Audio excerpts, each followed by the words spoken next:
Hey movie fans, welcome to Greenlight This, where we take the films we wish existed and bring them to life, at least in theory. Every episode we dream up alternate cinematic universes, spin wild sequels, and storylines so good you'll wonder why Hollywood hasn't called us yet. My name is Landon Davis, but you can call me Squiddy, and I'm here with the Captain Cold to my Mr. Freeze, Travis Medore. What killed the dinosaurs? The Ice Age! This is Travis, everyone. Hope you're doing well. Guys, welcome. If you haven't listened to last week's episode, to part 1 of phase 1 of the Burton-Verse, and our Batman primer, give those a listen, as those will give a good foundation to what's to continue in our journey. Yeah, please go back and catch up if you haven't. So as nerds, we often talk about who would win in a fight, and we mentioned in our Batman primer how all of Batman's villains are different psychoses, just different kind of mentalities. So, who in DC is going to win at therapy? Okay, so winning just means that they're probably the most emotionally mature. Yeah, like the most successful, like they're going to graduate. So I feel like almost every superhero is going to be knocked out. Yeah. They all have so many issues. Majority of them have orphan issues of some kind that they have not processed. Then when you look at like the significant others, you have like the Loises and the Iris Wests and whatever that all have like commitment issues usually. Like that's how they're often written. I mean, the therapists are going to win because they're going to make so much money to anyone that's not in Gotham. Because a therapist in Gotham just becomes the next villain. That's literally what happens. Scarecrow was literally a therapist. Harley Quinzel was literally a therapist. So Doctor Strange was a therapist. There's Dr. Arkham was a therapist. Yeah, Dr. Arkham. So at least there's a few off the top of our head. I gotta say, Batwoman seems pretty emotionally mature. Like, she has commitment issues, but I'll say Batwoman is pretty up there. I also love Barbara Gordon. She obviously goes through stuff and then like has to deal with the trauma. But I think when we're looking at her in like her mature years, like later years, I think she's usually well written where she's got it together. She's stable. She usually doesn't have the trauma that most people do. So off the top of my head, I can list 2 women that seem stable. Yeah. I wanted to say Commissioner Gordon, but then I remembered how they really did him dirty in the Harley Quinn cartoon show, where they made him just a complete drunk psycho. I mean, didn't in Batman Year One he have an affair? I think so. Yes. Like he's also been divorced in the Dark Knight universe. Yeah. So he's got some never issues. Mind. Let's not go with Jim. You know who's doing good is Detective Chimp. Oh, an underappreciated character. Oh, actually, Black Canary. Ooh, because in the therapist too. She's the therapist in the Young Justice show. They have her as like their therapist. Yeah. Cool. Yeah. I think we've got some good options here. And then, not to mention what would happen if you were a couples therapist or sitting down for therapy with the whole Justice League, like a group therapy session. That would be nuts. Chaos. So, Greenlighters, why don't you grab a Slurpee, and it's time to greenlight something new. All right, hit the light. Roll camera. Wait. Hold on. Where's the script? All right, Greenlighters. Last time we covered the first half of the Burton-Verse. We introduced Superman, Wonder Woman, and completed Tim Burton's versions of Batman 3 and Catwoman. In DC Comics, Wonder Woman, Supes, and the Bats are known as the Trinity. They're the big 3. And with them being the foundation we have set up, we can now work towards the next big thing in DC Comics, forming the Justice League. Woohoo! So to unite the 7 founding members, we need to get next on our roster, the Flash. Oh, the Flash. So, yes, this would be coming out potentially around 1997, keeping it close with the other ones. Again, if you're unfamiliar with the time frame, feel free to go back and give the previous episode a listen. So, our summary for the Flash. Barry Allen, happily engaged to Iris West. Barry has an accident at work as a forensic scientist. Over the next few days of recovery, he realizes he now has super speed. He recognizes his abilities are like that of the Flash. He travels across the river from Central City to Keystone City and meets Jay Garrick. Jay was the original Flash during World War II and teaches Barry what he knows. One day, Star Labs' lead facility is robbed. Barry, as the new Flash, meets T.O. Morrow and Silas Stone. Their robotic technology has been stolen. The equipment is twisted and used by the evil Trickster and Captain Cold, giving Central City their first supervillains.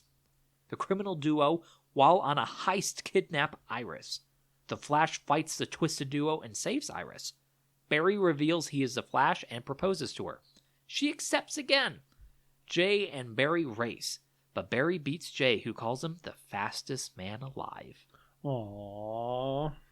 Yeah, so I love The Flash. The Flash series that was done on the CW of the late 10s was really well done. It was probably one of the better shows in that Arrowverse that they made. And yeah, I think I've just always had a sweet spot for the Flash. In the original Justice League cartoon, he was a fantastic character.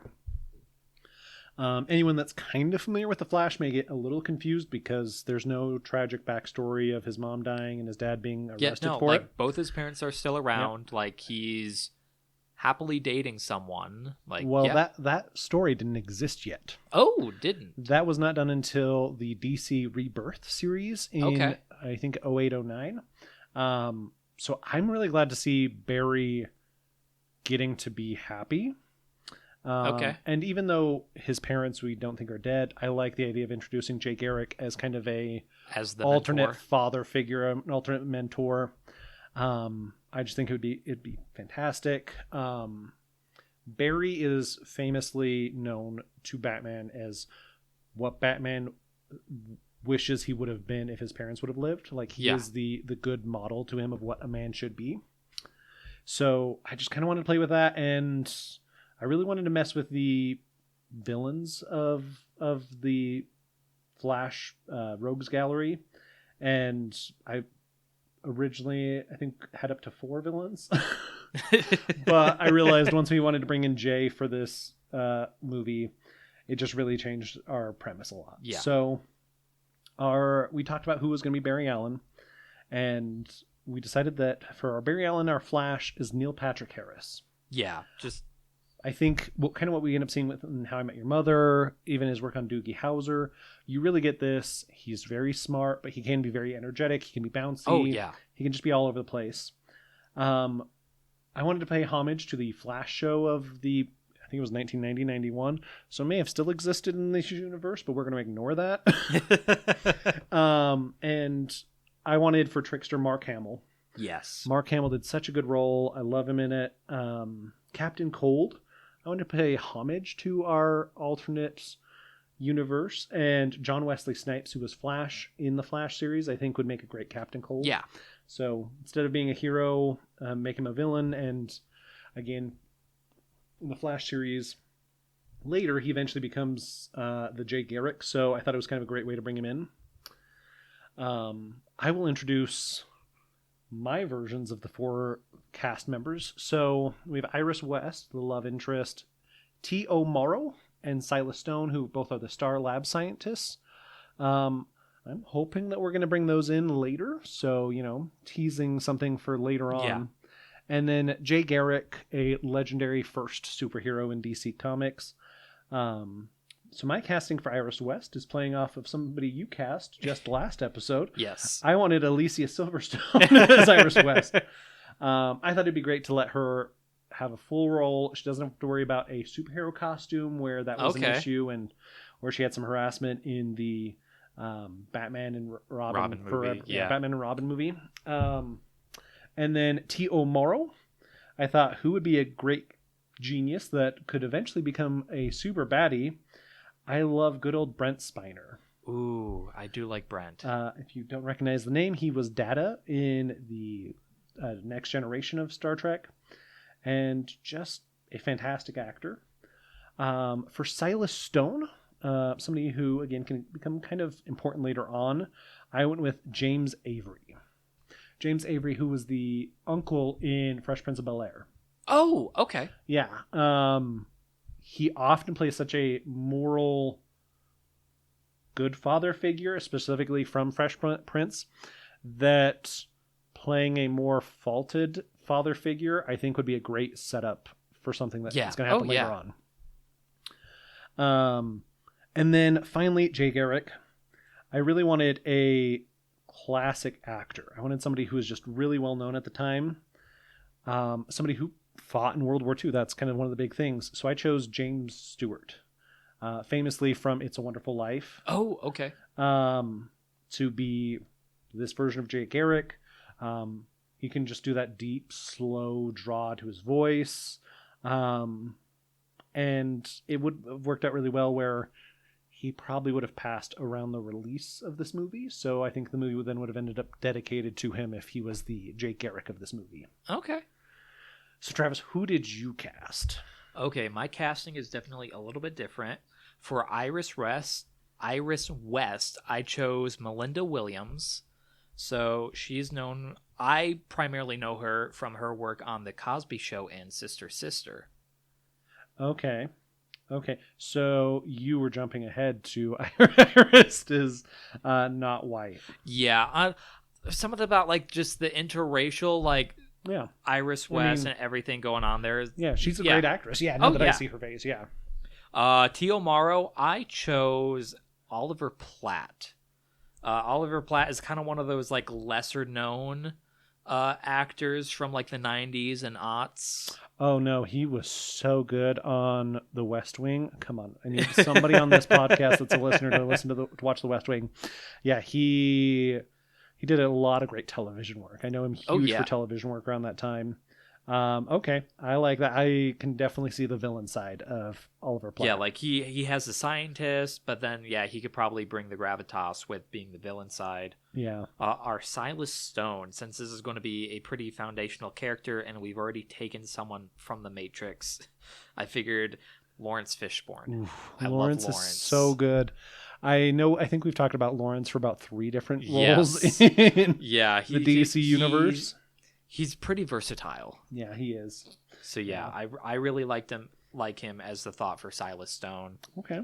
And then for Jay Garrick, I chose James Cromwell. Again, one of those like older names. Like he's done a couple other things. I primarily know him from I Am Robot as like the main doctor scientist guy that created like the 3 Asimov laws. Yeah, he was in Jurassic World. Yes. Without Rebirth. Oh my gosh. Dark Fallen Kingdom. Fallen Kingdom. As like basically the MASH. Was it MASH that he also did? Maybe MASH. Show? Yeah. He did one show. But yeah, so those are my casting choices. He was in Babe. How did we forget? Oh my Babe? gosh! Yes, he's James Cromwell is the farmer in Babe. Yeah. That'll do, pig. Yep. Yeah. That'll do, Barry. Fantastic That'll do. Actor. Okay, I can see that. Well, next in our movie, I think Tim Burton would love this one. I mentioned how he wanted to do something more noir. Yeah. And we see with movies like Mars Attacks that he did, he likes kind of the 50s kind of campy, but dedicated to monster movies, just very, very old Hollywood. Yeah. So I think something like that where it'd be a movie fully black and white, so noir style, give it a class of detective vibe. And let me introduce you to Manhunter, set for release in 1998. Bloodhaven receives the criminal overflow of Gotham City. P.I. John Jones accepts a job from reporter Alexander Knox about a missing Dr. Langstrom from Gotham University. Jean uses his powers to investigate and meets one of Dr. Langstrom's students, Barbara Gordon. Jean discovers the doctor's owed money to criminal Sal Maroni. But when he confronts Sal, the gangster admits he had nothing to do with the missing scientist, as a massive bat monster attacks. Jean reveals his Martian form, saving Sal and stopping the monster, and helping it transform back into Dr. Langstrom. So kind of a classic monster movie, a little bit of a Dr. Jekyll, Mr. Hyde, a who's who. You have the red herring of Sal Maroni being the misdirect. Yeah, I love this. So we wanted to bring back another character from Batman 1989, just again tying everything together, and Alexander Knox, which was the other he was reporter. Like the main reporter working with Vicky Vale. And he was a great actor. I think the actor Robert Wool has returned to that role one other time in the Arrowverse. I believe so. Yeah.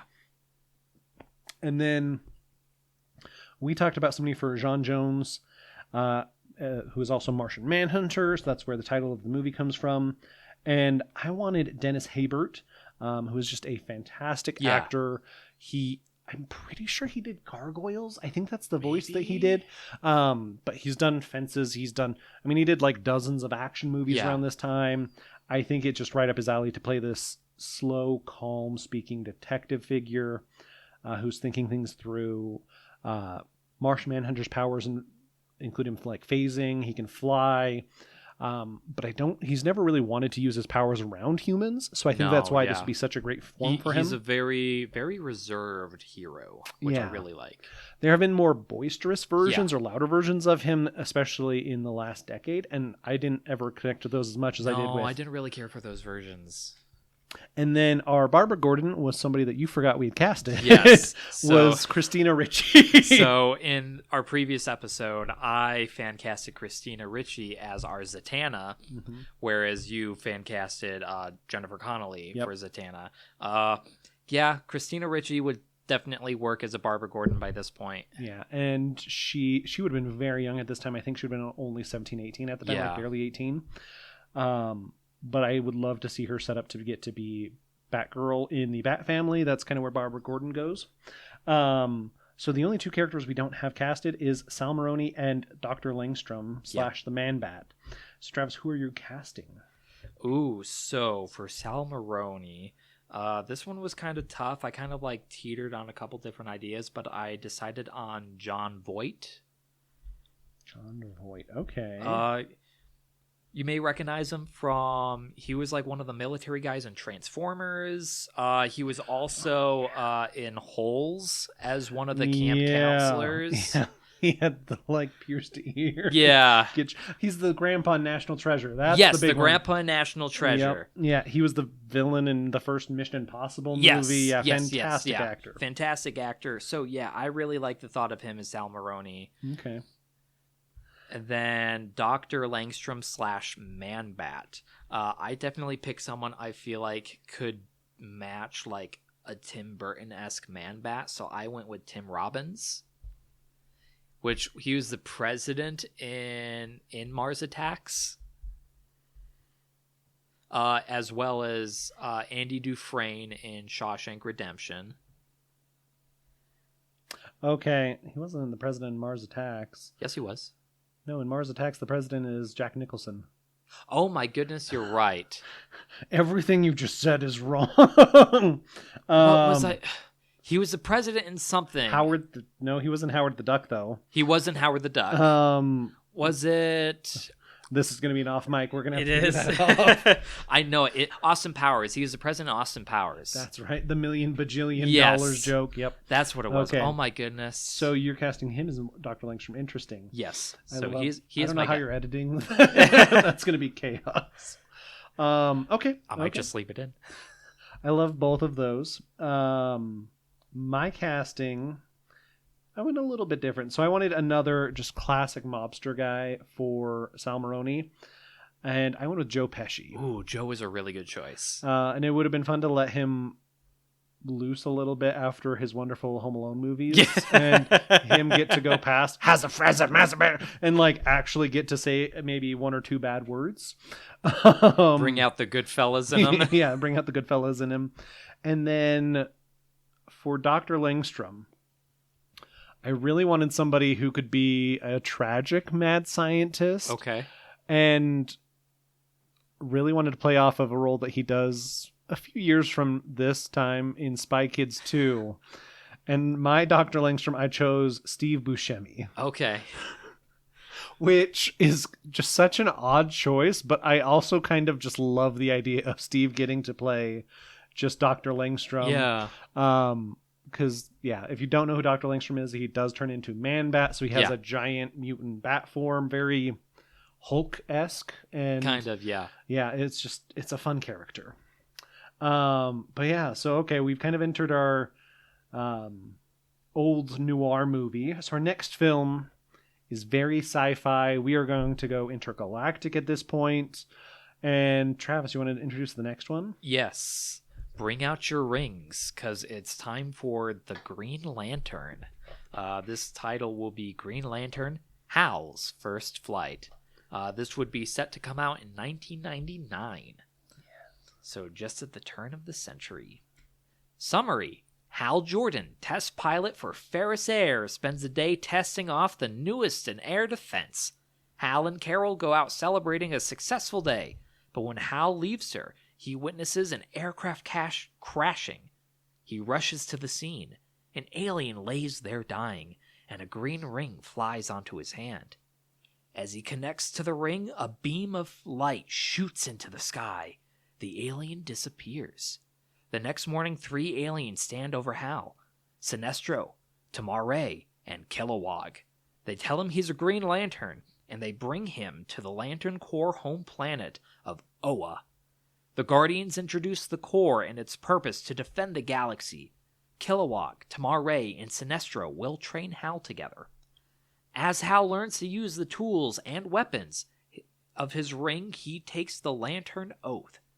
Soon he and Sinestro become a pair and start fighting criminals. Slowly, Sinestro gets more angry and abusive. Sinestro is taken to the Guardians to be banished from the Corps. But Hal gives him one last chance on Oa, and Sinestro uses that to get a yellow ring from a weapon storage. Sinestro, now a Yellow Lantern, fights and kills Tamare. Kilowog and Hal fight Sinestro, who believe only through fear can crime stop. He plans to kill the Guardians, but Hal stops him and Sinestro flees Oa. As the first mid-credits scene, Hal goes into the Lantern control room. Kilowog says, "Hal, there's an emergency on Earth."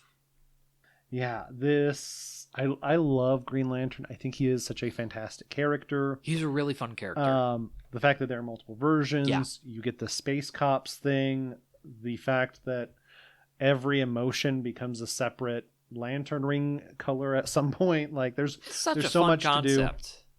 And it is just part of the DC universe that we need to enter space. Yeah. And so the Green Lantern's just the perfect way to do that.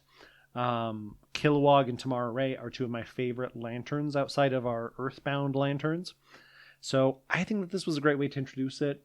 I'm interested to see where the Green Lanterns are going to go in our real world, as the Lantern series, I think, comes out next year on HBO Max. And yeah, I just love where we can go with this. Travis, do you want to introduce our preset characters? Yes, so the characters that we've decided on, we have chosen Kurt Russell as our Hal Jordan and Green Lantern.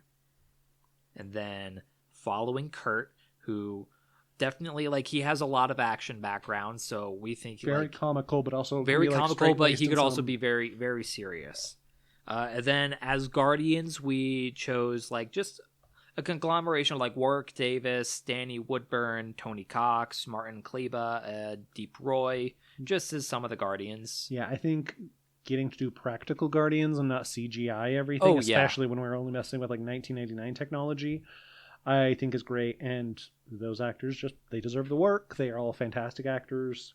And I think it would just be funny seeing Warwick Davis and Deep Roy just kind of tied up to strings, being floated around a soundstage. I'm sure that might be torture to them, but that's just an amusing thought for me.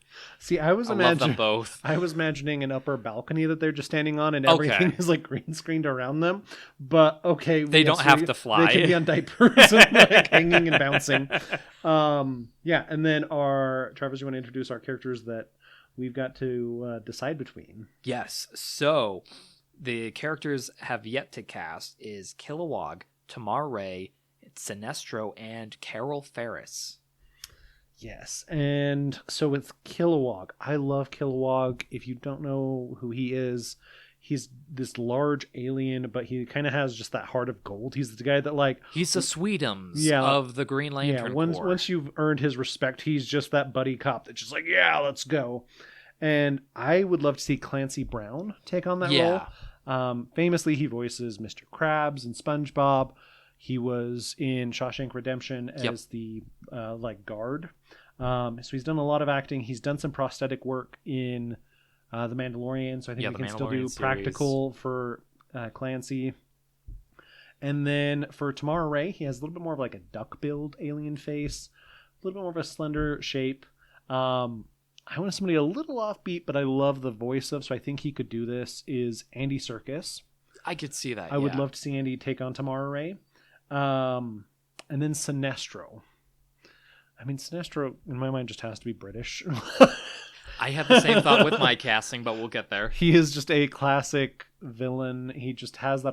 Like, he feels like the guy that would twirl a mustache and just be like... I went with Timothy Dalton. Okay. Let's get James Bond of a decade before this, I think. And just about, yeah. Make him like the villain. And then to play as Carol Ferris, I took another person who would have, lost a job due to our changes, and I took Nicole Kidman as Nicole Ferris. I do like Nicole. I think that she'd do great off of Kurt Russell. And for anyone that doesn't know, Carol Ferris does eventually become a villain. So the idea of giving Nicole the opportunity to ring up and do some fighting later on, I think could be fun for a later movie. Travis, who did you cast? Yeah, so for Kilowog, I definitely still went with that bigger, stocky build, the deeper voice, but with a very sweet temperament. I chose Michael Clark Duncan. Ooh, I love Michael Clark. Yeah. I believe he even voiced Kilowog in the Ryan Reynolds movie. I wouldn't be surprised. I think he did, if I remember correctly. We may have to look that up after. Yeah. We'll find out if we're wrong or not, but if you guys want to still comment, please do so. Yeah. Tamar Ray, this was really hard for me. Yeah. I really wanted to find someone who I feel like could work well with the potential facial prosthetics, as well as like providing like just a decent voice and character work. I went with Bradley Cooper. Ooh, interesting. Okay. Was he acting in the 90s? He was acting in the 90s. Man, I forget about Bradley Cooper was acting. Interesting. Okay. Yeah, so he was acting around this time, so he would be, and again, because of the makeup, he probably wouldn't be as recognizable, but I think he could do a good job. Interesting. Okay, I like that. The other person that I thought about at one point was Doug Jones, who has done a lot of practical. I do like Doug. He was famously, oh my gosh, what is his name in Hocus Pocus? Billy. He was the Billy zombie in Hocus Pocus. And then, did a lot of movies in the Hellboy universe. And stuff, a lot with Guillermo del Toro. So, he was one that I thought about for Tamara Ray. But then I was like, if I'm giving him a job, I want to get him a sequel. I don't want to make him a one-movie character. Okay, cool. And then, who was your next guest? Sinestro. So, like you, I went British. I chose Jude Law. Jude Law is so good. I did think about Jude Law myself. Yeah. But then I was like, Jude Law, I feel like was a baby in 99. Maybe I'm wrong. Maybe. But I love Jude Law. But it was a toss-up between Jude Law and, oh my gosh, I'm forgetting his name, but he was the bad guy. He was the villain knight in A Knight's Tale. Oh my gosh. I'm blanking on his name, but he was my other choice. Oh, oh my gosh, what is his name? Now I can see the face. Rufus Sewell. Yes. Well, I don't know how you say his last name. He would be another great actor, honestly, as Rufus. Man, I like Rufus a lot. Yeah. How did we not cast Alan Tudyk as Tamara Ray now that we're saying this? Oh my goodness. But he was a baby actor at this point. Okay. And then... So we've got to put Alan Tudyk in something later on. We have to, yeah. Get ready for next episode when Alan Tudyk's in 3 movies. Okay, and then Carol Ferris, I chose Marissa Tomei. Okay. Yeah, for those of you who don't know, she currently has been Aunt May in the Spider-Man Homecoming universe. Yeah. For like the Marvel movies. Yeah, that's right. And then, she did a ton of stuff in the 80s and early 90s. Yeah. 80s, 90s, yeah. But yeah, like she's... My cousin Vinny. Yeah. Very sweet, very beautiful, but, she has that look of, like, if you cross her, like, she will kick your butt for it. Yeah. Which is someone that Hal needs, especially if we're going Kurt Russell. Yeah, that'd be fun. Okay, I like that. So, yeah, that is my casting choice. Now, Squiddy, by my count, we have almost all 7 members of our Justice League. Yes, we do. There's only one more that we would need to complete the 7. But I think, kind of like we end up seeing with Marvel and Justice League, the studio would probably be getting pretty antsy at this point in 99 that they want the big movie to come. So this is a lot of movies sprawled out over almost 10 years before we get to our Justice League. Yep. So we are getting to Justice League 1999. Ooh. Summary for this one is we begin with 3 lead scientists at Star Labs in Metropolis. They have an exotic starfish that has been rushed into their lab. It is massive. As they examine the creature, an eye appears in the center, and it unleashes smaller starfish out of its surfaces and onto the faces of the scientists. And in unison, they say, Starro. We change to Gotham City. Batman, Robin, and the new Red are all fighting crime together down at the docks. But as they fight, a crate opens and a Starro lands on Robin's and then another one on Red's faces. Batman has to now fight off his 2 compatriots, Robin and Red. And a man shoots up from the bay nearby, and he sinks Robin and Red into the ocean. It is Aquaman who introduces himself to Batman. And then he explains that this alien has infected his home city of Atlantis under the ocean. Batman leads Aquaman to Jean the Martian, explaining that he had read the reports of Dr. Langstrom, and that's how he knew where to find the PI detective. Jean explains that Starro is a hive mind and a planet destroyer. The team rushes to Metropolis now to gather Superman and Wonder Woman. Metropolis has fallen almost completely to Starro. As they fight, Green Lantern arrives, explaining that Starro has a prime body, prime entity, and that needs to be destroyed. Batman contacts Star Labs in Central City, where Silas Stone can calculate the location of the prime Starro. Silas says he will send help in a flash. The Flash arrives, so a united 7 can now fight Starro. On their way, many allies, such as Zatanna, Red, Robin, Jimmy, Lois, Carol, have all been taken over by the Starro, and they have to fight off their loved ones as they now defend a massive kaiju-like creature of Starro. But together they fight and take down the monster, freeing humanity. At the end, we jump 6 months later, and Metropolis thanks the heroes by giving them an old train station for their headquarters, a Hall of Justice. Ooh. I like that we went Starro with, like, the first one. I feel like other Justice League openers, they go right to, like, a bigger bad, like Doomsday. Well, or Darkseid. And I love that Starro was the first. If you go back to the comics, the very first cover, it is the Justice League fighting Starro. You actually see 3 or 4 members of the team held by Starro as they're fighting this big starfish monster. I think it would be fun them having to do practical and CGI in 1999 to make it. We don't see Starro in live action until the Suicide Squad movie that James Gunn did in, I think, 2019? Something like that? 2020 maybe? I think 2020. 21 maybe. And yeah, Starro is just this fun, weird creature. But it's been played off of so many times because it is a mix of face huggers, like we see with the Alien franchise, and just a fun monster. So we only need to introduce Aquaman in this movie, really. Yeah, we'd be bringing everyone else back that we've casted. Yep, everyone else. We're bringing in a lot of side characters. And we decided on Carrie Elwes to play our Aquaman. If you don't know who he is, he was the hero of Princess Bride. Yes. I almost said Princess Diaries because in my head those always get confused name-wise. Cary Elwes does that.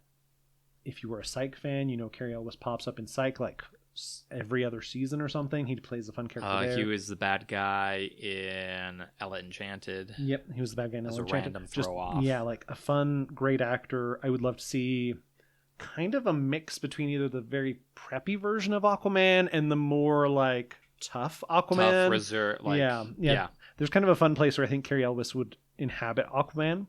And then I mentioned at the beginning those 3 Star Lab characters. Yeah. I felt like we really did need to pay homage, because we could at this time, to our 3 founding DC actors. So Adam West, who was the first Batman on TV. Yep. Christopher Reeves, who was the first Superman. And then Linda Carter, who was the first Wonder Woman. I think it'd be a great cameo to let those 3 be the scientists. Oh, yeah. Great gag suits. The star is getting out of control. And we have to alert somebody. And I'm sure while Adam and Linda could overact to make up for Christopher not being able to do too much acting, his accent was, I believe it was 94 or 95. Yeah. So, and I did kind of do some research. He seemed like he could talk and stuff at this time. So it probably would have only been, a few minutes of a scene, but I think it'd be a great homage to that. Oh, absolutely. But with the Justice League being formed, we have now completed phase 1 of this universe. The League has been formed, so I think we can now head to post. Yes. On that note, let's head to post. Good. That's a wrap. Let's go to post. So, we're now at post. Our listener question for this week. We have both talked a lot about Batman. What other DC heroes are your favorite? Ooh, so I did mention it when we talked about the movie, but I do like the Green Lanterns. Yeah. I think they're just such a fun, cool idea. I would say outside of like the main heroes, I really like Hawkman and Hawkgirl. I think it's so cool that they have this Egyptian background. They have a love story that's supposed to run throughout time. It's just kind of an awesome duo. You know, will they, won't they? Sometimes they do, sometimes they don't. Like, I think it's just such fun characters, and who doesn't dream of flying? Like, right? It's a classic thing. The other one that I would love to mention that is probably lesser known to a lot of people is Vixen. She kind of has that Black Panther-esque, like, or Storm, probably more like Storm, where it's just like powers of Africa, and she has this necklace that gives her different abilities for like different animals, so strength of an elephant or speed of a cheetah, things like that. And yeah, I just think that she's a very cool character, and just I would love to see what she looks like in a live action form. Plus, I think she makes a love interest for Jon Stewart, who is the next Green Lantern after Hal. So maybe that ends up coming up. Who knows? What about you, Travis? For me, if I had to pick a Justice League member, one of my next up behind Batman, because I just love Batman, I'm going to go with Martian Manhunter. I really love him. I think his powers, abilities, his backstory is just really cool. Like, I don't want to say like it's overly dramatic, but it's just like he's a Martian, he's from Mars, there's rampant racism there, he leaves and he comes to Earth and he's like, I'm just going to be a hero here. Yeah, it's like, that's cool. Yeah. He can fly. He can like go through walls. He can shapeshift. He can read minds. Like, those are cool abilities. If I had to pick like my next up DC character that I really love, is John Constantine. I love John Constantine. I have a couple of the Hellblazer comics that John stars in, and yeah, just he's a magician, kind of like Zatanna, who we talked about already, but he's an anti-hero. He kind of does stuff if it benefits him, or if he's just like, oh, I got to take care of this because I don't think anyone else is competent enough to do it. Yep, absolutely. Yeah, I love John as well. I mean, we've appreciated him in multiple projects that he's appeared. Yeah, I have so much love for him. Yeah. Well, Squiddy, anything you want to greenlight for our listeners this week? Ooh, okay. So we ended our Justice League on Starro. Yes. And I wish I could remember the name of the episode, but if you can find it, there is the animated series Batman the Brave and the Bold. Ooh, yeah. Which is set around like 2009. one of the later seasons is a Starro episode. I think it's like a part 1, part 2. It's really cool. If you watch that whole season, you actually see heroes disappearing. Oh, and really? they each get covered with a Starro. So it's not until the season finale when you kind of get to the Starro episodes. And I think that is a great thing to kind of look and see this familiarity. You get more than Batman in it. Brave and the Bold is one of my favorite Aquaman actors or versions where he's just so campy and over the top. That's what I would greenlight. What about you, Travis? Ooh. See, I feel like I had something and then it went away. We've been talking so much about Justice League, about superheroes, DC Comics. Mm-hmm. I might say like one of the animated Justice League movies. For those of you who are unaware, there's an entire animated Justice League universe that the DC has, and they're pretty good movies. Yeah. So yeah, like pick any one of them, and yeah, feel free to sit down. They're not overly long, so maybe you can get through 2 of them in a single night. Yeah, they're great movies for sure.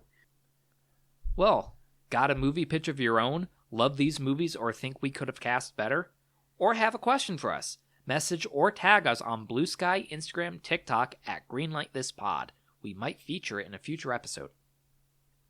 Follow us on Letterbox, where we post movie reviews, and our watch list might hold hints to what's in production. And if you enjoyed this production, please leave us a 5-star review and subscribe so you don't miss the next premiere. But now that we had so much fun completing Phase 1 of the Burton-Verse, we're going to continue it. Woo! We're going to head into the 2000s with the Burton-Verse Phase 2. Catch the beginning of that next week, or on Tuesday. Greenlight This is self-produced, written and directed by Landon Davis and Travis Medor. Sound department, me, Travis Medor. Casting, us, and hopefully one day, Michael Keaton, you are the best Batman. Music, Buccaneer by Zenial from freemusicarchive.org. Special thanks, you, our listeners, the real studio heads who greenlight every episode just by pressing play. This has been Greenlight This. Until next time.